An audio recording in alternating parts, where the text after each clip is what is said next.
Okay, I'd like to get started today. This is our last April meeting of the GLIMPRINT mini seminar series. Really appreciate people coming today. As always, I need to remind people that the meeting is live streamed and recorded and will be available in edited form on YouTube for future viewing. It usually takes about a week to get those up in edited form. As always, Tom Helikar, myself, Jim Sluka, Lorenzo, and Ellen are available to take comments, suggestions, critiques. Let us know what we can do better to make this community more useful.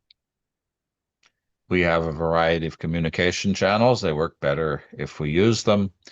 We have IMAG MSM wiki page that's working again. We have a LinkedIn feed. There's the YouTube playlist.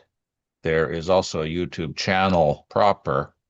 We have the GLIMPRINT website that Jacob Barak and Jim Sluka have put a lot of effort into improving. If you have publications to share related to this community, those can go up on the IMAG wiki. Happy to put them up for you there. And we also want to let people know that coming up, we have two talks in May. We have Kevin Flores from North Carolina State University, who's going to be talking about data science methods and how to integrate them with mechanistic models for biological systems. And then we have an AI talk on enhancing drug repositioning with interpretable graph neural networks from Scripps. As always, we need your suggestions for people you'd like to hear from.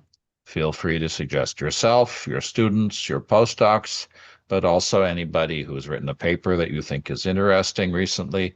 That could be experimental paper, it could be medical paper, it could be translational about computer infrastructure. We want to reach out to everybody in this community, and that can be thinking quite broadly in terms of everything that can have to do with modeling of the immune system. That could be experimental, clinical, translational, or computer. So please do let us know. You can also email any of the organizers, and we're happy to take your suggestions. Lorenzo is very effective at getting people on the schedule. We want to say that the upcoming Modeling the Invisible workshop, which is coming up pretty soon in June, at the beginning of June, which is going to be in person at Georgia State University in downtown Atlanta. Registration is still open for students in the Atlanta area that don't need travel funds or housing. So registration is closed. We've used all the resources we have. We thank the Army Research Office very much for supporting this meeting. We have a large number of students coming from outside of Atlanta, but if there are students in the Atlanta area who would like to participate, or junior faculty, postdocs, we would welcome them, and they should reach out to Jim Sluka or Yi Zhang for detailed information. Okay, today we have Ron Kenett from KPA Group and the Samuel Neaman Institute, who's going to be talking about decision-making in digital twins, the Corona experience. I didn't meet any of you, even Jacob. I met only via Zoom. It looks to me like a very interesting group, multidisciplinary in perspective, and that means that there is an opportunity here to share ideas and maybe get some ideas from a non-standard group, at least for me. I'm a statistician, and I always like to meet people with different backgrounds. It's a bit of a perspective on different things, so it's a hodgepodge of things, and I hope this motivates you from time to time to also raise your interest. A starting point is this quote from the general director of WHO, which at the time looked very interesting. One of the lessons of COVID-19 is that the world needs a significant leap forward in data analysis. I assume that data analysis means data, of course, analysis also, but also generating information. So that perspective of the general director seems to talk about we need the data, we need the analysis, and we need to produce information. So that's my interpretation of this statement. And WHO did provide data on dashboards. That's an example of such a dashboard. We had a dashboard like that in Israel, and dashboards seem to have been used by many organizations. And I will put dashboards in the context of data, and I will make the case that dashboards are different from decision support systems. So that's just to give you a glimpse of what lies ahead. So since I don't know your group, I will start at some very basic beginnings. These are pretty standard beginnings as perceived by people. 1820, 1910, that's the lifespan of Florence Nightingale. She was a nurse during the Crimean War. She made an observation that death from disease had a bigger impact than death from wounds in battle, and she had difficulty communicating this to management, her superiors. So she developed this presentation on what is called now a rose diagram or a polar area diagram, where the size of the cause is shown, and that's somehow impactful. She looked at something that had a time series perspective, so each slice is a different month, and that was a nice way to represent the data, innovative way. And it's amazing how people had these ideas without computers at hand. They would draw this by hand, basically. So we are in the end of the 19th century.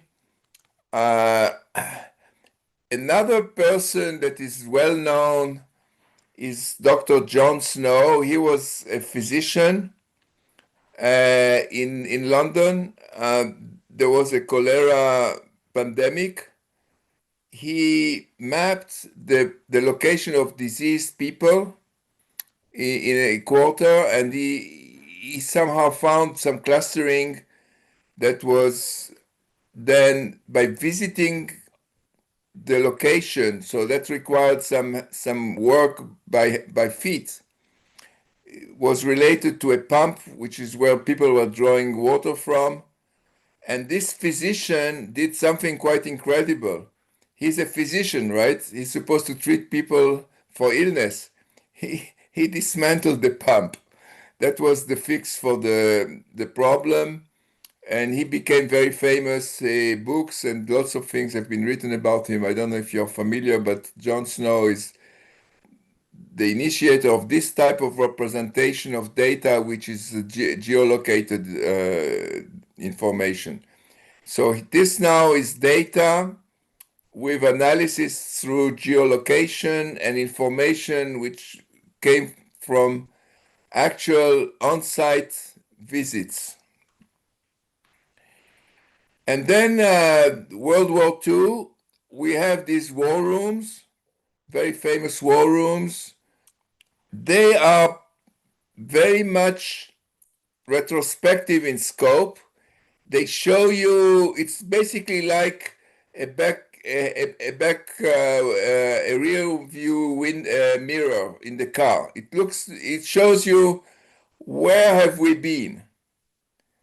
And that's what dashboards tend to do. They show you where have we been. This is the NASA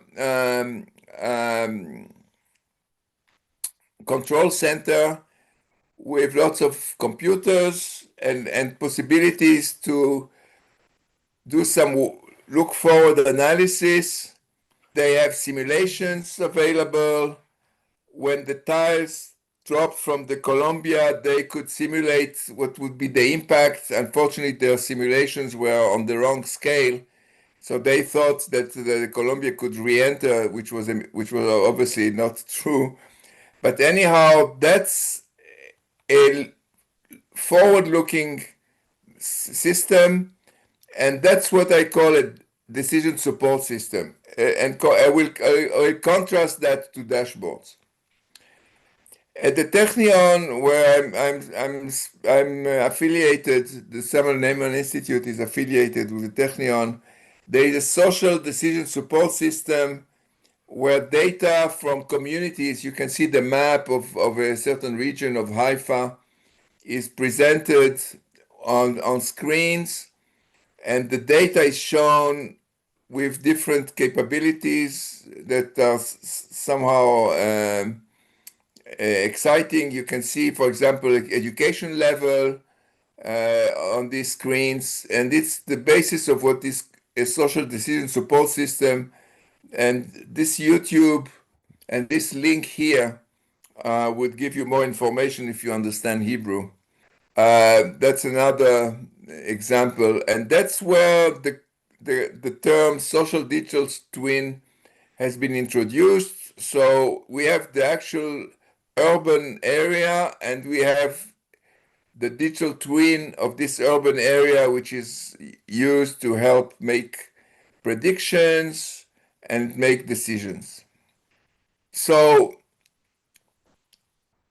a first takeaway bullet is when you look at dashboards, think of the dashboard as something different from decision support systems where analytics is involved. That's a paper. My presentation has lots of links, and it's available. Lorenzo has a presentation for distribution if anyone is interested.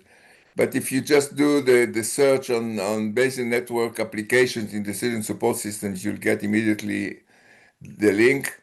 And that's where this contrast is made and with examples. So in my talk, I will use some of these examples, and they are related. One of them is related to the corona to the pandemic. So the pandemic started, and we are all looking at the data or the news and trying to understand what is going on. One of the things we do at the Samuel Neaman Institute is conduct round tables. We actually have a room which has a very large round table, so it's not just the concept; it's also physically possible to do that. And we gathered different people from different backgrounds to talk about this is during the corona pandemic. What is the statistical perspective of what is going on?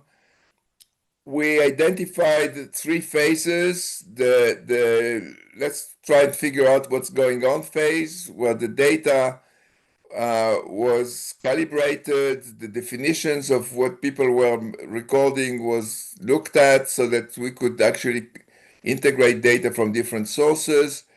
Then modeling was used. So after organizing data, there was a modeling phase, and then came the vaccination. So the questions on the impact of the vaccination, the effectiveness of the vaccination. Do we need to vaccinate people more than once?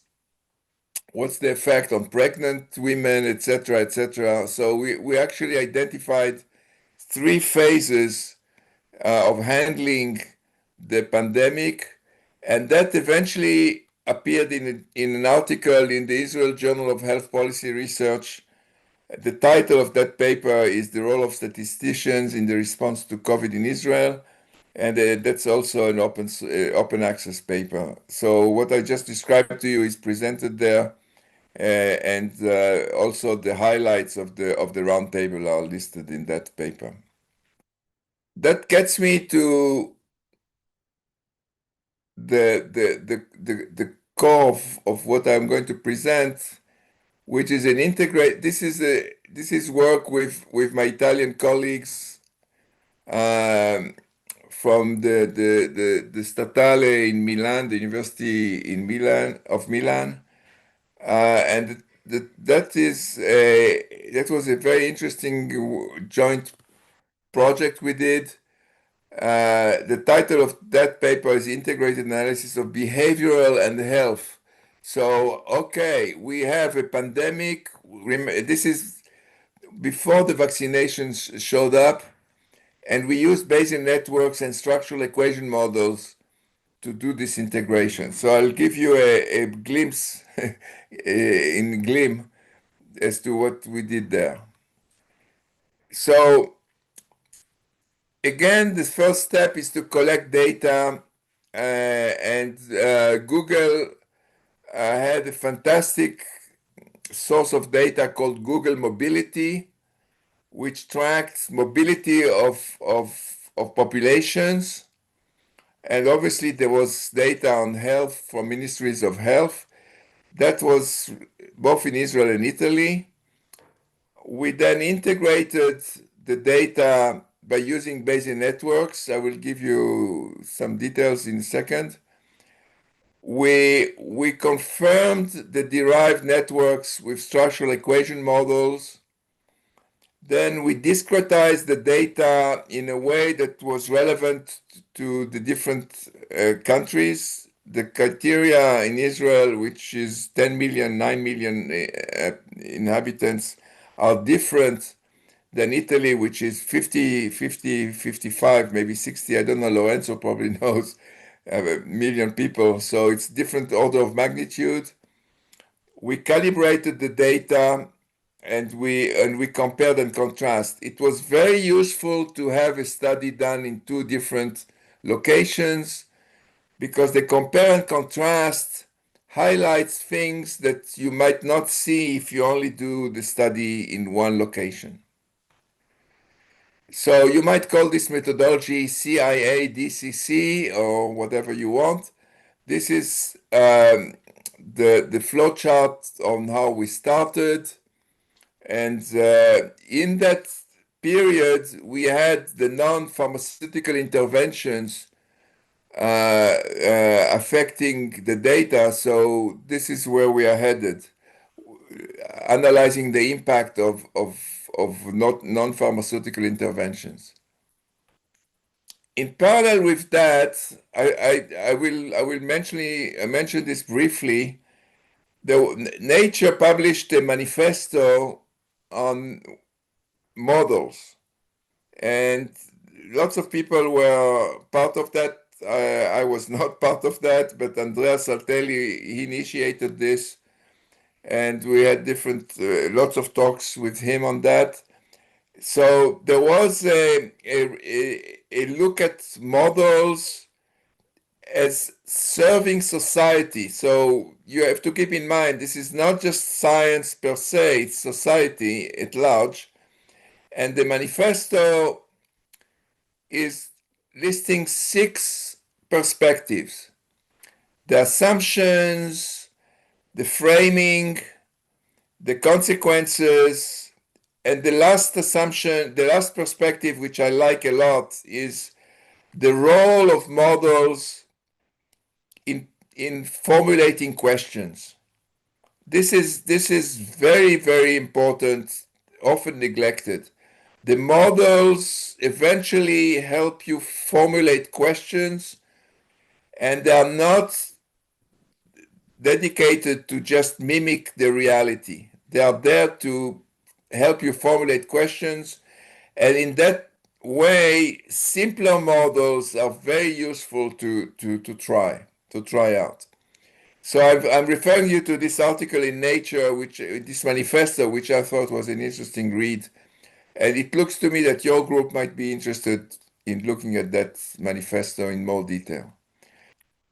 10 years ago, I gave a talk on which was titled "The Life Cycle View," and this sort of laid out how I view applied statistics, at least in my perspective and experience.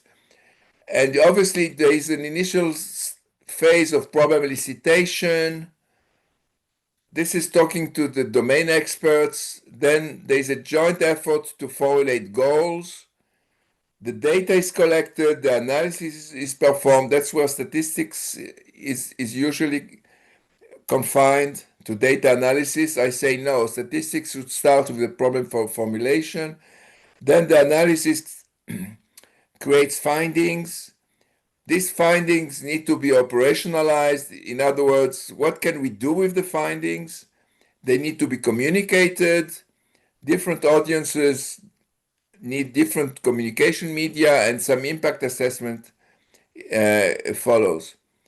Two quotes that I like that relate to this life cycle. One that is very famous, I'm sure some of you have already heard, by George Box: "All models are wrong, but some are useful." This is a very, very common quote that you hear in many conferences. Jim, did you hear this quote? Yes, although I would disagree with the word wrong, perhaps. I certainly Well, there's a believe models follow-up can be to used. there's a follow-up to this quote which should be handled is okay, but which ones are useful? Okay, then there is another quote here from Sam Carlin. Sam Carlin, he developed BLAST, B-L-A-S-T. So he's very famous for that, but he's a mathematician from Stanford. He was my supervisor. So he used to say something which is along the lines of what I was saying before. The purpose of models, this is a high impact quote to some people. The purpose of models is not to fit the data, but to sharpen the question. That insight, I think, is very, very useful. Gives you a new perspective on things, right? And then, after many years of experience in applied statistics with Galit Shmueli, we tackled a very basic question, which seems almost simplistic. We do all this to generate information.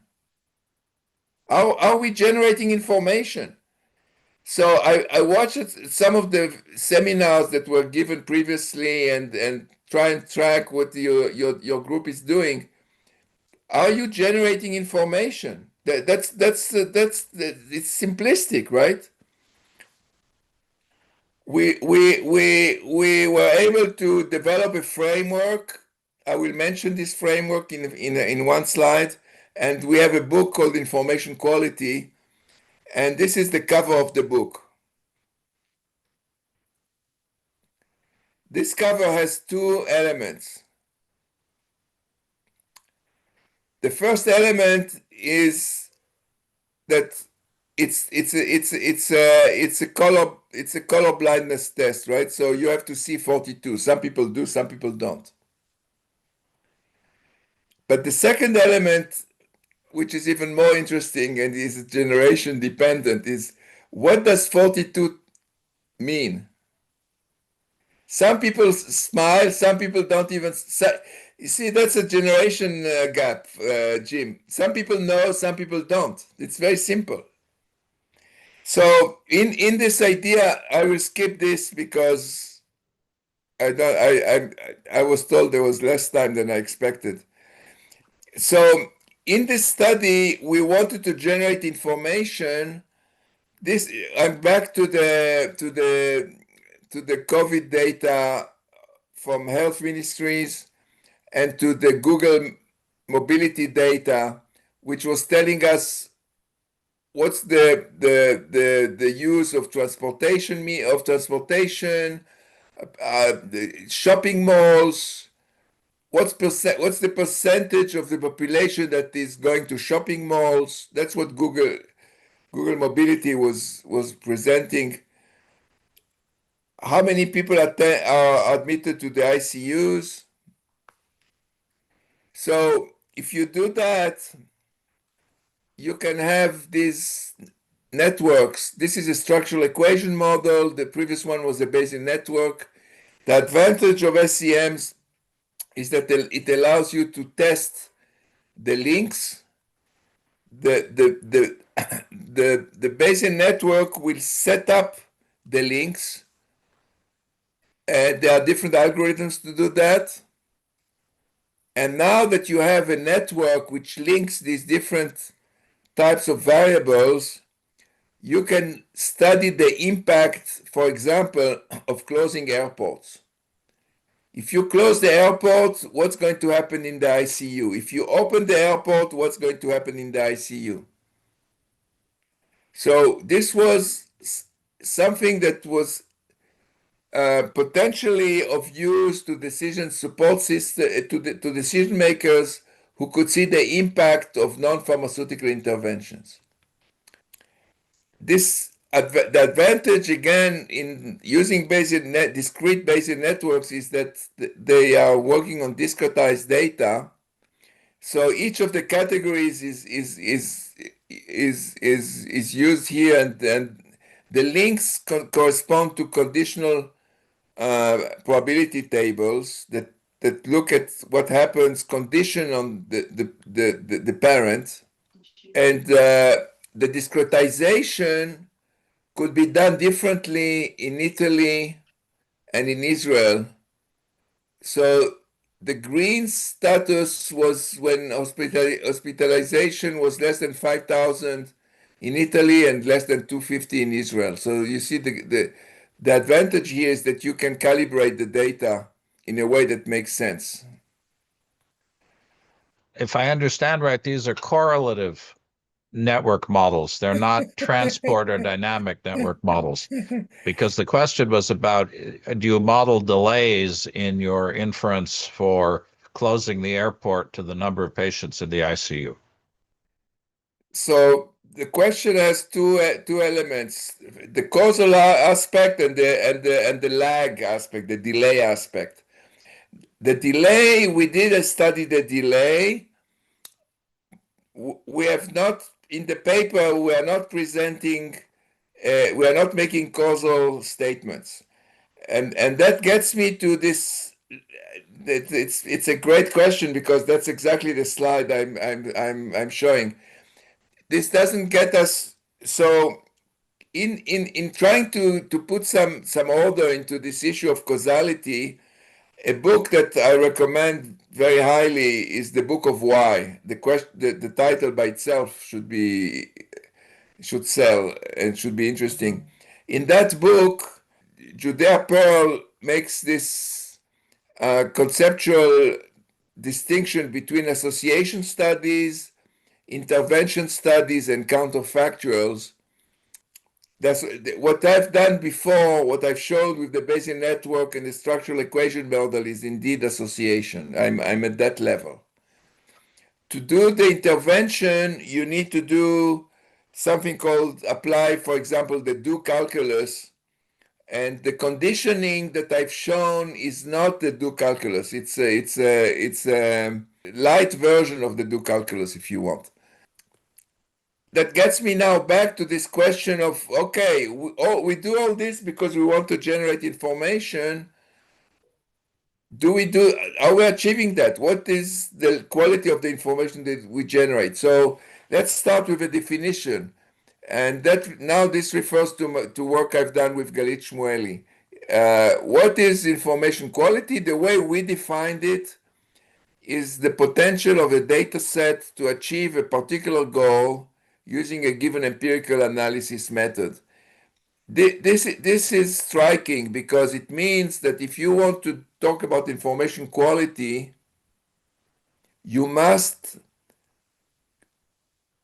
clarify the goal of your study.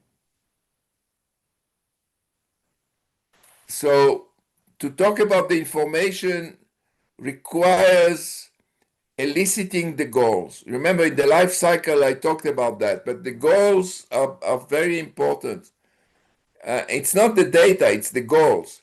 So we identify four components: the goal of the study, the data that is available, the utility measure that we consider, and the method of analysis. These are what we call the four components. And these four components are put into this equation that says the information of a study, the InfoQ score, and we can score it with a number, is the utility of applying F to the data X condition on the goal. To operationalize this, we identify 8 dimensions. Here are the 8 dimensions. I will focus on the generalizability one, which I think is useful to highlight, which is, okay, you've done this study in some place, in some hospital, in some country.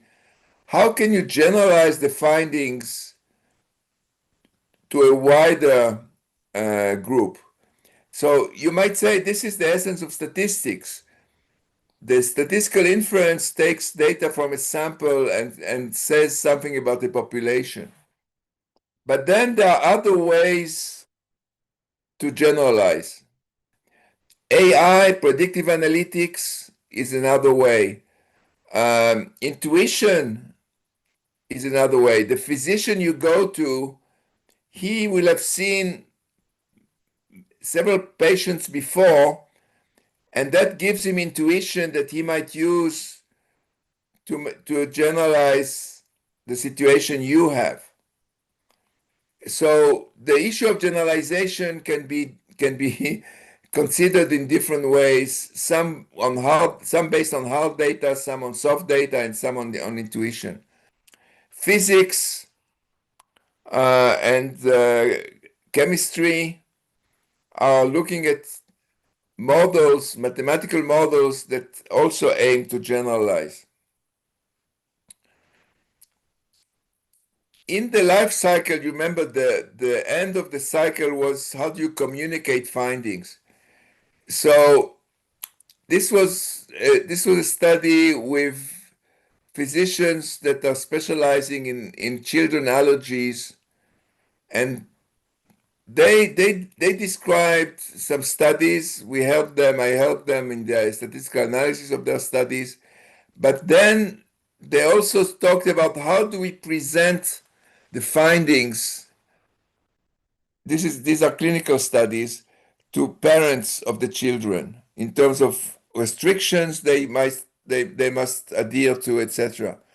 And we use this approach of generalization using something called a boundary of meaning. In a boundary of meaning, you do something that is also very simplistic. You explain what you do find, and you also list what you didn't find. So you have a list of alternatives on what you found, and you also have a list of alternatives on things that you didn't. They might be right, but you didn't find them. They are not supported by your study. And that creates a boundary of meaning. The distinction between these two lists is a boundary of meaning. If someone is interested, this is a topic that I'm very keen on. How do you communicate findings using these conceptual models? And that takes me away from the statistical traditional way to do that, which is, the p-value and the coefficient in the models. Okay, I'm getting to the last part of my talk, and that relates to Jacob has told me that a lot of people are interested in digital twins. I will start by saying I think there is some misconception, misunderstanding, misuse of the term digital twin. I will tell you what I refer to as a digital twin, and it might be different from what some of you are thinking about in terms of digital twins. I'm looking at digital twins in an operational setting. So I have an engine, and then I have a digital twin of that engine. What's the purpose of this digital twin? Four capabilities are derived from this digital twin. One is the ability to monitor the engine. The other is the ability to diagnose faults that might happen in the performance of this engine. The third one is prognostic. I would like some prediction on what's going to be the outcome. And the fourth one is prescriptive. So when people talk to me about digital twins, I'm thinking of an analytic, a digital layer. This is a digital entity which provides these four capabilities. And in the context of urban situations, we also develop digital twins. The same thing. We have the physical assets of the city and we have the digital assets of the city. If you think of a bridge, you have the bridge itself, and then you have the digital perception of the bridge, which comes from sensors that are embedded in the bridge. So this digital twin is really a decision support system. I'm giving a very brief overview of digital twins that we developed in engineering applications. This one is on locomotives in trains. So here again, you have the link to the paper. This is a locomotive. We looked at four systems. We have the safety valves. We have the suspension system. We have parking brakes. So the whole locomotive was split into subsystems. So we have a system of systems. So in the locomotive, we looked at failures that are real failures that are observed in the workshops that fix the locomotives. We had the subsystems. We have the description of the system using finite element models. Here, for example, is a list of parameters that feed such models. As you can see, there are many parameters. The whole thing comes from sensors that are allowing you to track the performance of the locomotive. So you have cameras, you have displacement sensors, vibration sensors, different types of sensors, different technologies. This is a vibration sensor for a locomotive that operates without any defects on the wheels. This is a vibration sensor data for a locomotive that operates with 10 millimeter wheel flats. That's the type of problem they experience, and that's an extended version of the previous one. So this is the difference between the two is the severity of the problem. We can use neural networks to feed the neural network with this type of data, and we can then predict the type of failures. So when we have a digital twin of a running locomotive, we basically have a system that monitors the locomotive, that provides diagnostic capabilities, that gives you some predictions, some prognostics, and in some cases allows you to optimize. This is a link to a talk I gave at the Polytechnic of Milan on this with these examples in more details. So as you see, I've been working on engineering applications, and it would be really interesting to translate this to healthcare type of applications. This is a paper on engineering and the change that engineering undergoes from engineering of design to engineering of performance using emulators, digital twins, and performance engineering. So there is a shift that is currently going ongoing from the traditional engineering to performance engineering. That performance engineering is where monitoring, diagnostics, prognostics, and prescriptive analytics are provided. And I look forward to questions, comments, ideas. I consider this a brainstorming session, so any feedback will be appreciated. Thank you. Very early on, we had a talk by one of the original developers of the digital twin concept for General Electric. And so this, in a sense, is coming full circle because many of the things that you presented here are versions of ideas, and of course, the locomotive was where they started. So that was also a nice one to have. I wanted to come back to two things. I'm certainly not a philosopher, but your concept of essentially the purpose of models and the utility of models really seems to me to come back to Peirce's original definition, where he was asking about epistemology, and he asked the question, "How do you know what is scientific certainty?" His answer really is, certainty is the degree to which people are willing to make decisions or to take action based on predictions, if I've understood him properly. And so, in a sense, that kind of pragmatic approach, which is really, if you can't operationalize your predictions, if you can't use your predictions, uh, it's not so much of a question of sort of a physicist or a mathematician's concept of absolute accuracy. It's a question of the degree to which you're willing to commit based on the predictions that you have. And so I found that point that you were making about utility and thinking about the purpose of your modeling or prediction very powerful. That was really a comment more than a question, but we can come back to that if you have anything you want to say. So thank you for the comment. Definitely deserves more thought. It it sounds at first glance. I'm very pragmatic and a statistician. I'm definitely not a philosopher. Okay, so that's my position. In risk assessment, risk management, there is a concept of risk and there is a concept of uncertainty.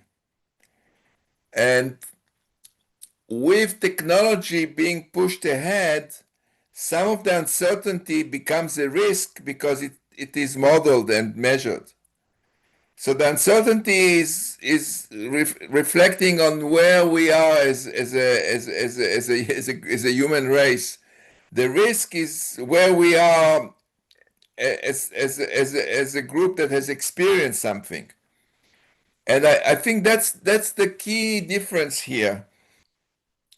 We and if the other thing that this gets my attention is in generalization. The fact this was to me an eye opener. I must say, if I was asked this 10 years, 15 years ago, I would have not said that. I think there is value in generalization which is not derived from statistics or data. And there is a lot of it actually that is done.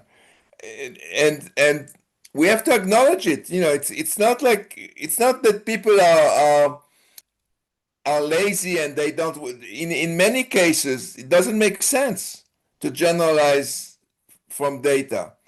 I think healthcare is really dependent on the ability to generalize. The diagnosticians, the great diagnosticians that I've met, the physicians who can diagnose things, they have something built in that is based on the ability to generalize.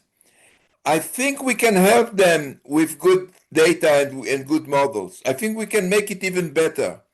But it's not a that's why the multidisciplinary aspects we are talking about in here are essential. It's not something you will find in in one silo. It's something that is across silos. So these are some ideas. You made a comment, which I also am very sympathetic to and appreciated, which is the value of conceptual models. Very often in the quantitative sciences, we're not so interested in anything that is not quantitatively predictive, but a conceptual model could give you relationships. It could help you ask questions. It can define what experiments need to be done to fill in missing data. It can define semi-quantitative relationships. If this goes up, this goes down, those kind of correlative analysis that you had.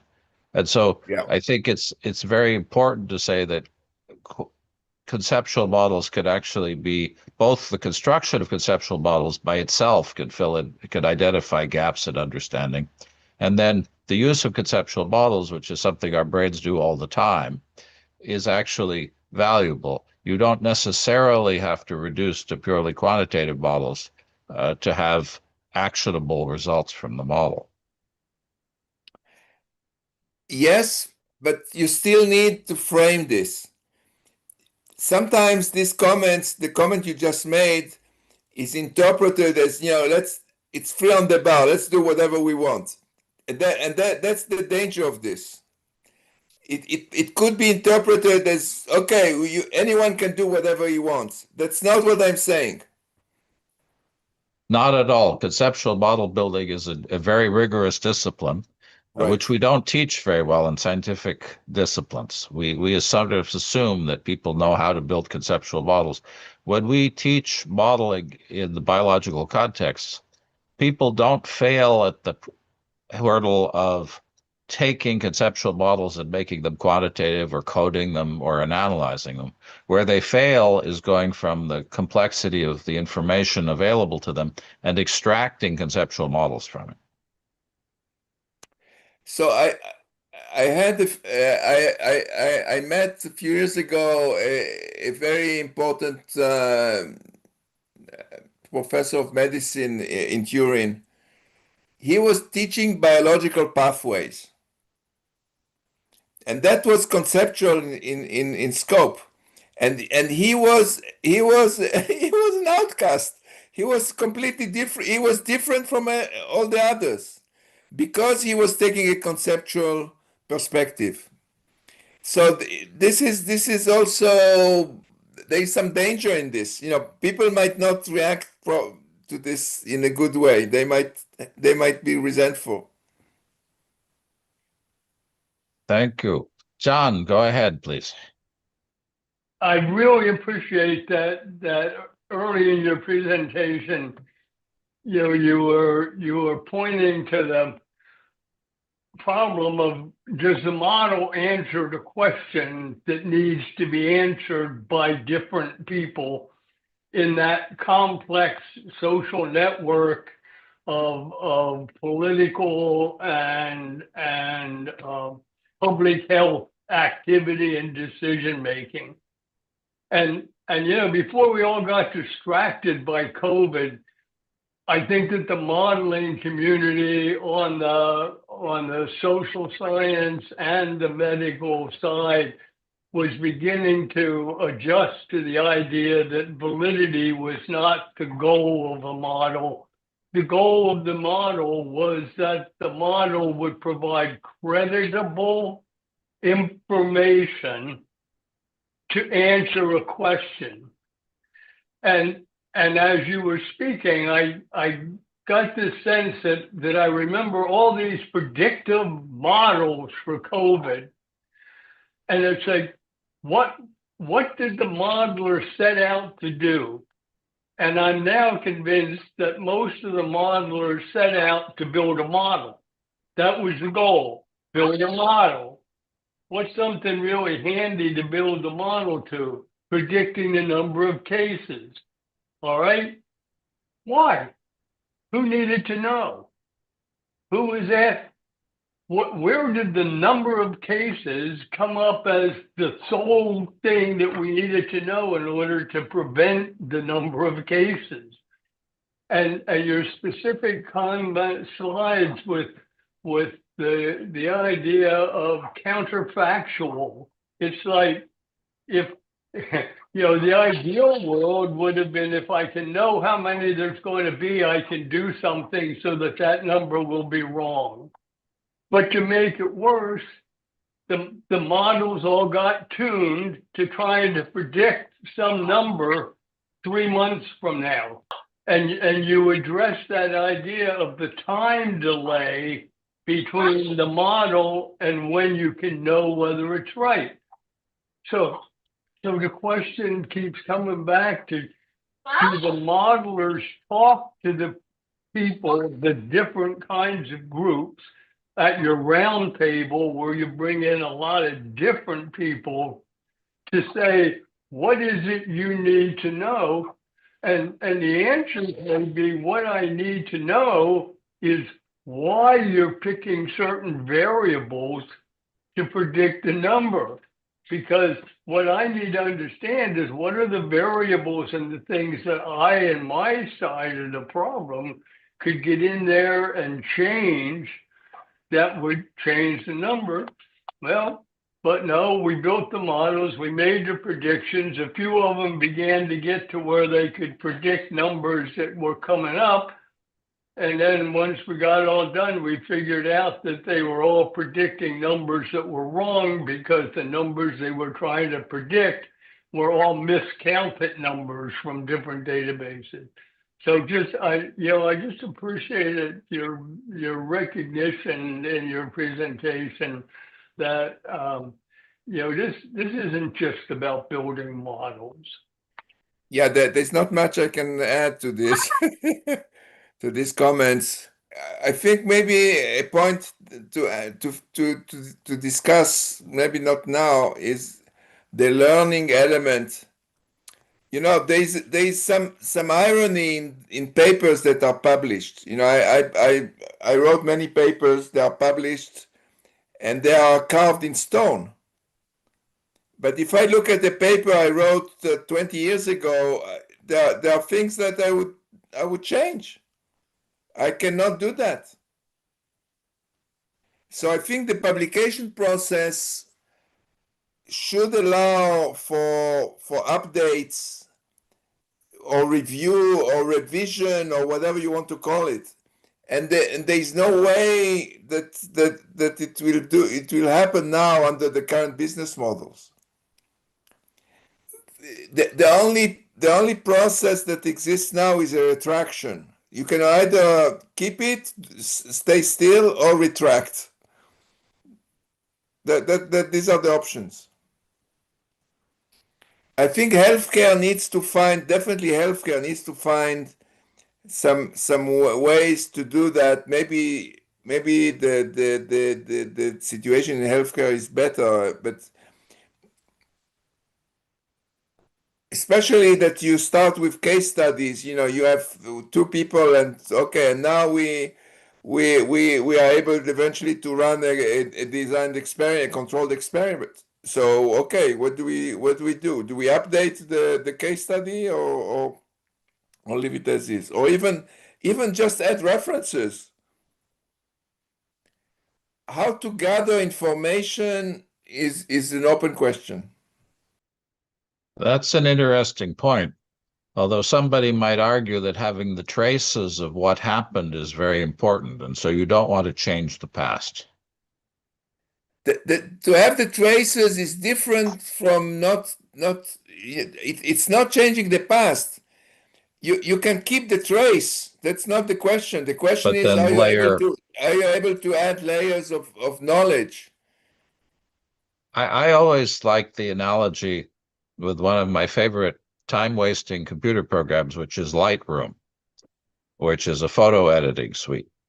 And in Lightroom, the photo itself is never changed. What you do is you specify a series of transformations that are applied to the photo. Yeah. And so the underlying reality is still there. Nothing you do affects that, but you can adjust the series of transformations that are applied later on. And so you could imagine, yes, a paper published as a living document where that original paper is there, but then you have transformations or adaptations of that paper that then reflect the current state of the art.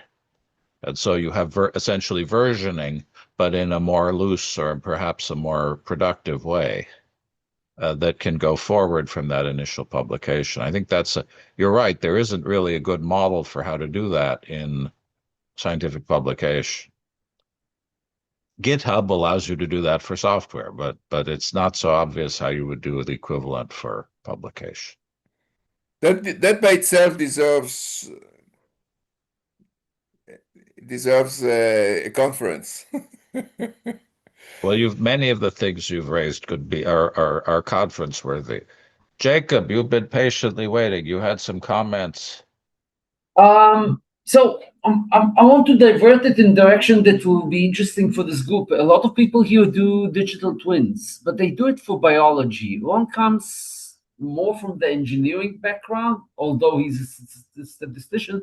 I figured I want to ask Ron, what statistical techniques would you apply in biology, or because I'm trying to see whether there's a common thread here that people will be interested. Maybe there will be something interesting that people here can do. So thank you for the question. I'll tell you where things should pick up. There is a movement towards home hospitalization. We don't want the people to come to the hospital. They should stay at home. We will put monitoring systems, and the expert physician will see all the information in a location where all the data is gathered, like the NASA, exactly like the NASA model that I showed before.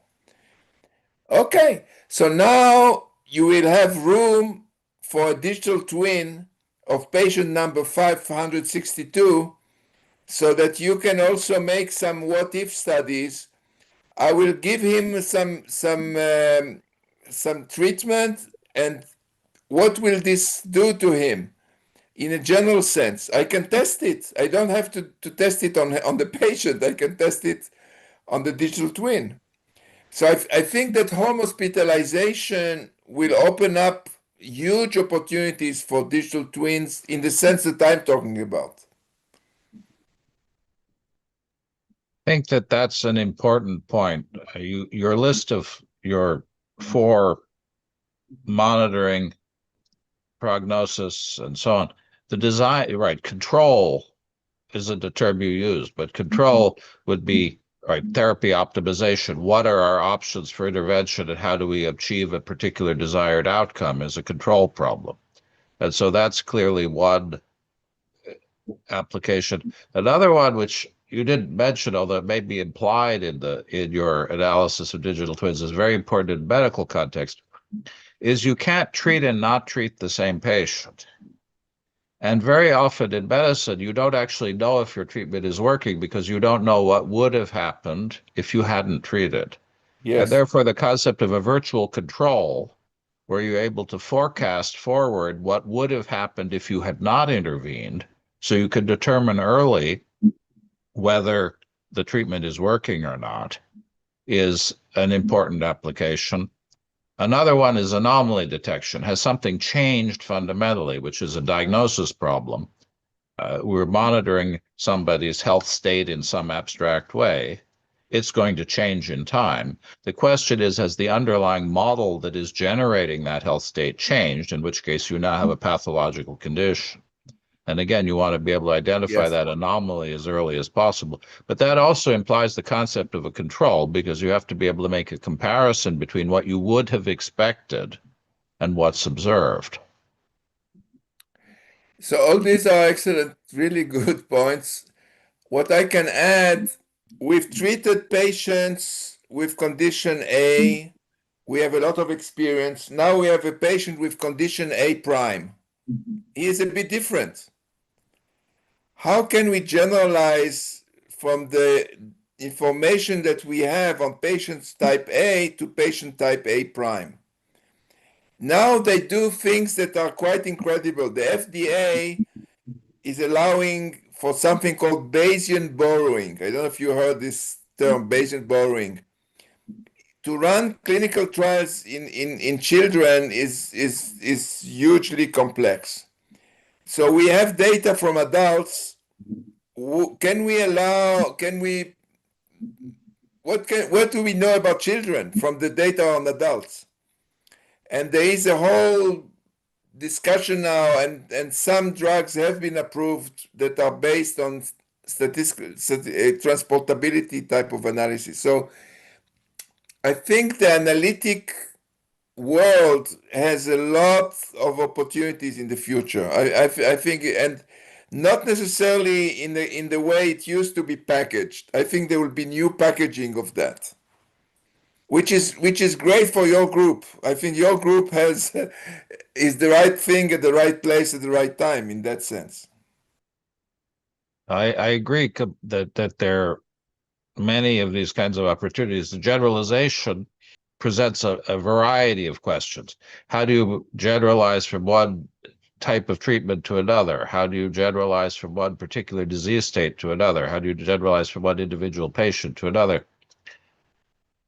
Gary Ann likes to say with digital twins from a medical point of view, if we can't treat every individual patient, then we don't have a true digital twin. I actually don't follow that philosophy. I think you could build partial digital twins that are not completely customized. I think you could build digital twins of some subsets of individuals first before you have them for all. But he, as a critical care physician, wants to be able to make sure that the digital twins that he's going to use in his hospital setting can handle every patient who comes in, and that each patient is individually represented. It's a digital twin of a specific instance of the individual. And so these issues of course, they come back now, especially in the US, but also in Europe. Animal experiments are now discouraged. So you have what are called new approach methodologies, where you're trying to generalize not from whole animals to people, which is already difficult, but rather from in vitro systems to people, in vitro to in vivo extrapolation. Yeah. And so these questions about the degree of generalizability and the reliability of these generalizations, I think, become quite profound difficulties. Not saying they're not important to address or unaddressed. So I don't know if you agree. It used to be that personalized medicine was a hit, was a buzzword. It seems to me, and that's interesting to, you raise this issue. I think personalized medicine has sort of gone down in terms of interest. So I don't know about the individual. I'm still at the level of the offering. There is a startup that is collecting MRI images all over the world. When you get the MRI, it will not only do the diagnostics, but it will also do the prognostics, which is a different line of business for the technicians who are involved in running the MRI. Now they are doing something different from what they were trained to do.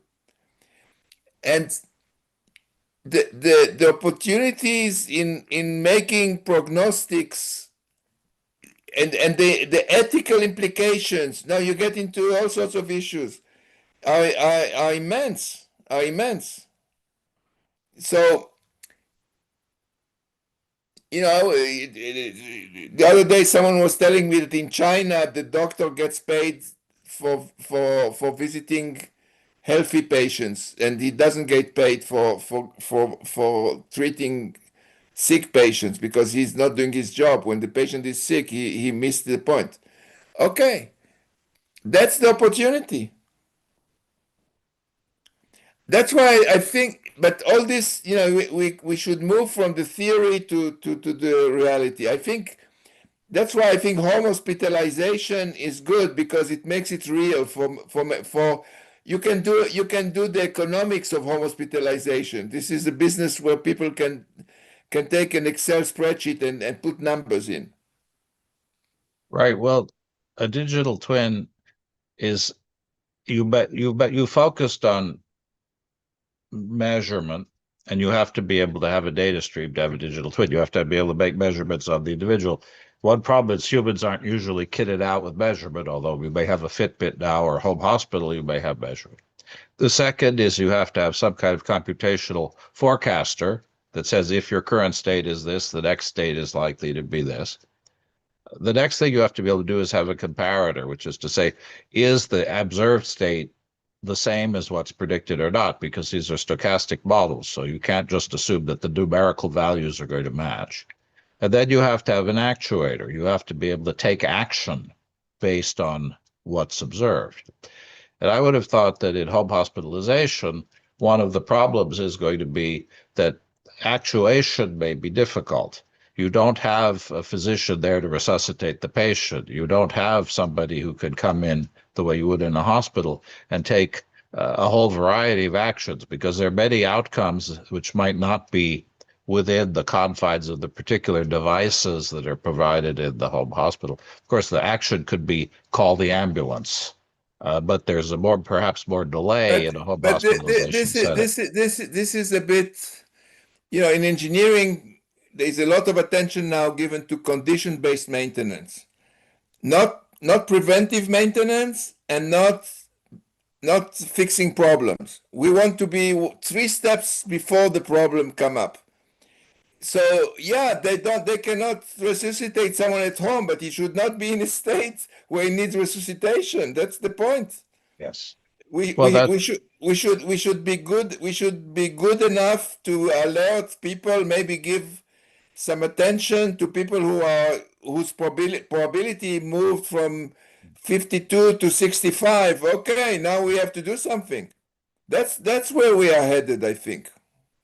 That's where I talk about this idea of anomaly detection. In other words, you would like to be able to detect a change in trajectory, perhaps, as early as possible so that you can take action before there's been a failure. That's perhaps the great lesson of airplanes, which is that if you do the proper digital twins for your airplane turbines, you pull them out and you service them before they fail, not after they fail. But it's harder to do that with humans because we're not design systems, and there's probably more stochasticity. So I have some. So you talked about epistemology, anomaly detection, statistical process control, monitoring system.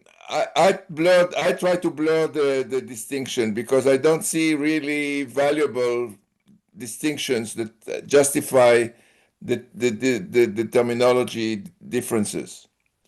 So I also tend to blur the distinction between statistics, AI.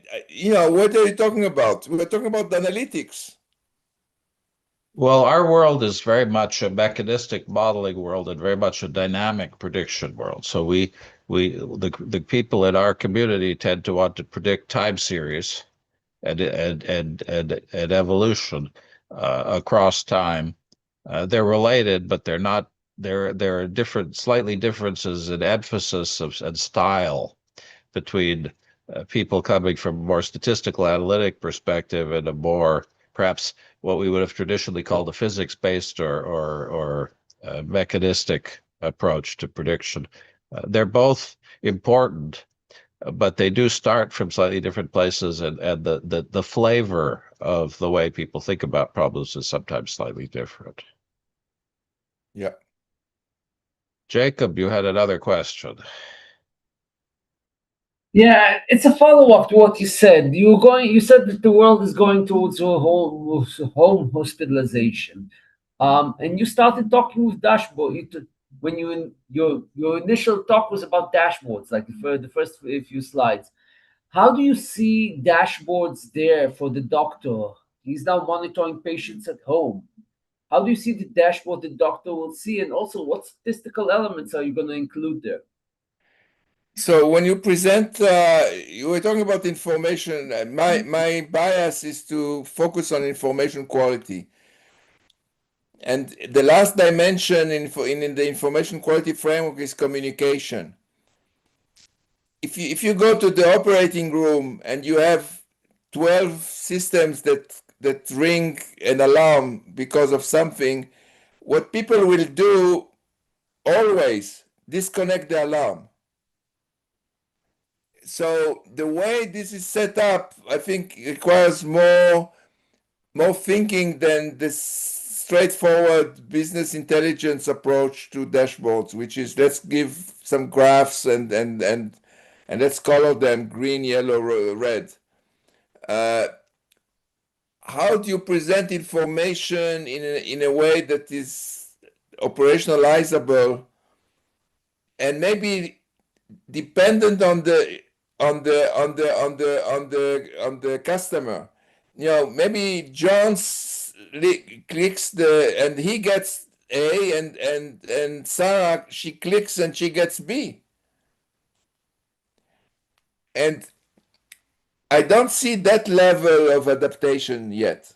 What I see is a uniform solution, and the uniform solution gives me shivers. I feel very bad at these uniform solutions because I'm saying this cannot be the answer. This cannot be the answer.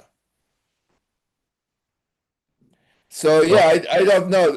But the first step in this is to say, let's make a distinction between dashboards and decision support systems.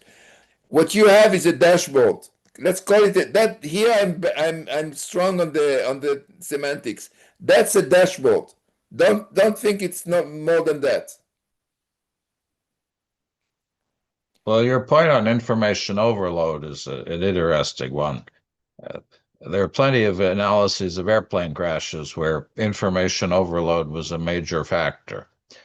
Sometimes providing too much information leads to the human being not being able to make a decision because you don't have time to evaluate the options. You're overloaded by the signals that you're receiving. No doubt, no doubt. I can list the Canary. I can list several accidents that are direct. But then if you look at what happens in aircraft is a good example because it's complex, it's costly. I mean, it's like healthcare. I think it's a good problem.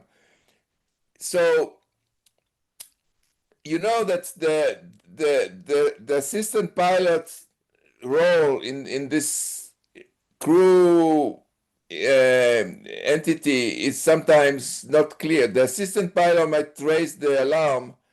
He might say there's something wrong, and the experienced captain will not hear what he says. So the thing touches on things that are way beyond the data as it's presented and the dashboard. There are other things to consider here, and this applies verbatim to hospitals, operations. You know what happens in operations. There is a halo which is, I think, hiding a lot of what's going on from the public, and that's why it doesn't. It's not necessarily, you know, the sun cleans up things. It's not necessarily the best solution. The technology helps because now when they put in they open your belly and they put 5 things, they know that the 5 things have to be removed before they close your belly. That's better than it used to be, where they were counting with a hand, 1, 2, 3, 4, 5. Yes, well, your point that these are not pure engineering problems, they're also social and even in some sense political problems is important. Exchange of control is a complex question, and exchange of control could be a technical question, and that there are problems from an engineering perspective, but even more socially, exchange of control between individuals in a complex environment is very complicated and a tricky one to analyze. We tend in this group to be more on the technical side and less on the human side. And it's very important for us to be reminded of the importance of the human issues here. You know, egoless programming, you remember the egoless programming era? That's why to have discussions like here, which are interdisciplinary, are really important. They should be really encouraged. The irony here, you know, everybody talks about interdisciplinary studies, interdisciplinary research. Academia is not encouraging that. It's doing the opposite. So people understand the need, but actions are leading to the opposite direction. Okay, well, I think we've had a great discussion. I've really enjoyed having you here. And I want to thank everybody for coming today. And I'll look forward to seeing you in 2 weeks when we talk about AI approaches to data analysis and simulation.